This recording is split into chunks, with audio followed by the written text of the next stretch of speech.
नमस्कार दोस्तों, हालचाल न्यूज़ से आपका स्वागत है। अगर आप या आपके घर में कोई भी व्यक्ति वृद्धा पेंशन, विधवा पेंशन या दिव्यांग पेंशन ले रहा है, तो ये वीडियो आपके लिए बेहद ज़रूरी है। वजह यह है कि पेंशन को लेकर सरकार ने अब सीधी और सख्त कार्रवाई शुरू कर दी है और साफ कर दिया गया है कि अब किसी भी तरह की डील या ढील नहीं दी जाएगी। 1 जनवरी 2026 से केंद्र और राज्य सरकार मिलकर दोबारा पेंशन की जांच कर रही हैं। जिन लोगों के दस्तावेज पूरे नहीं हैं, जिनकी उम्र, वैवाहिक स्थिति या दिव्यांगता नियमों के अनुसार सही नहीं पाई गई है, उनकी पेंशन रोकी जा रही है। सबसे चिंता की बात यह है कि ये कार्रवाई किसी एक राज्य तक सीमित नहीं है। फरवरी, मार्च और अप्रैल जैसे महीनों में लाखों पेंशन धारकों पर इसका सीधा असर पड़ सकता है।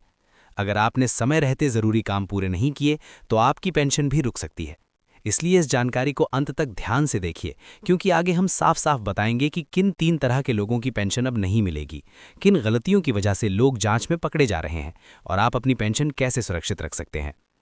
अब सबसे पहले बात करते हैं विधवा पेंशन की, क्योंकि इस श्रेणी में सबसे ज्यादा गड़बड़ियां सामने आ रही हैं। जांच के दौरान सरकार को ये साफ तौर पर पता चला है कि कई महिलाएं विधवा पेंशन शुरू होने के बाद दोबारा शादी कर चुकी हैं, लेकिन इसके बावजूद पेंशन ले रही हैं। अब ऐसे मामलों में सरकार सिर्फ पेंशन रोकने तक सीमित नहीं रह गई है, बल्कि ये भी जांच की जा रही है कि गलत तरीके से अब तक कितनी राशि ली गई है।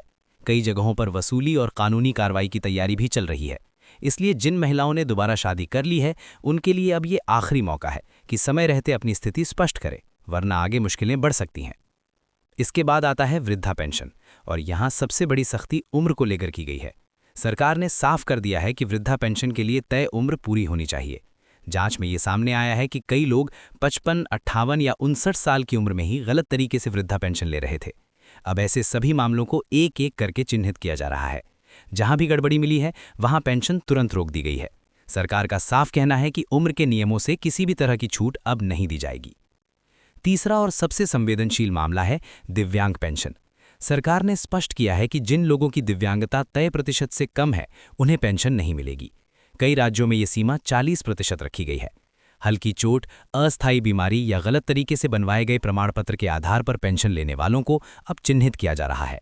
यहां तक कि कई मामलों में पुराने सर्टिफिकेट भी दोबारा जांच के दायरे में लाए जा रहे हैं।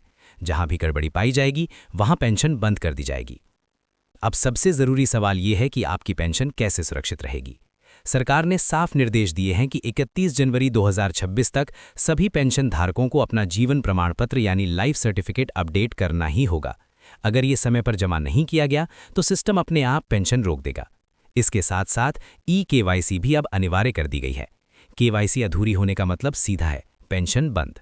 इन सख्त नियमों के बीच एक राहत की बात यह है कि कई राज्यों में पेंशन की राशि पहले ही बढ़ाई जा चुकी है और 2026 में और बढ़ोतरी की उम्मीद भी जताई जा रही है। हालांकि अभी इस पर अंतिम फैसला आना बाकी है। दोस्तों, ये बात याद रखिए कि बढ़ी हुई पेंशन का फायदा तभी मिलेगा जब आपकी पेंशन चालू रहेगी। इसके लिए कुछ जरूरी काम समय पर पूरे करना बेहद जरूरी है। सबसे पहला और सबसे अहम काम है आधार कार्ड का बैंक खाते से लिंक होना। अगर डीबीटी लिंक नहीं है, तो सरकार चाहे जितनी भी राशि भेजे, पैसा आपके खाते में नहीं पहुंचेगा। इसके बाद आता है जीवन प्रमाण पत्र।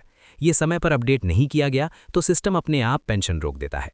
अगर आपकी पेंशन किसी वजह से अटक गई है या बंद हो गई है, तो घबराने के बजाय सबसे पहले नज़दीकी सीएससी सेंटर, प्रज्ञा केंद्र, वसुधा केंद्र या अपने पंचायत और ब्लॉक कार्यालय में संपर्क करें।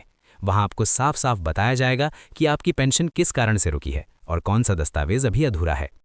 एक बात दोस्तों, गांठ बांध लीजिए, अगर आपके आधार कार्ड, बैंक खाते और नाम की स्पेलिंग आपस में मैच नहीं करती, तो कोई भी मुखिया, सरपंच या अधिकारी आपकी पेंशन चालू नहीं करवा पाएगा। आखिर में आपसे यही अपील है कि इस जानकारी को ज़्यादा से ज़्यादा लोगों तक ज़रूर पहुंचाइए।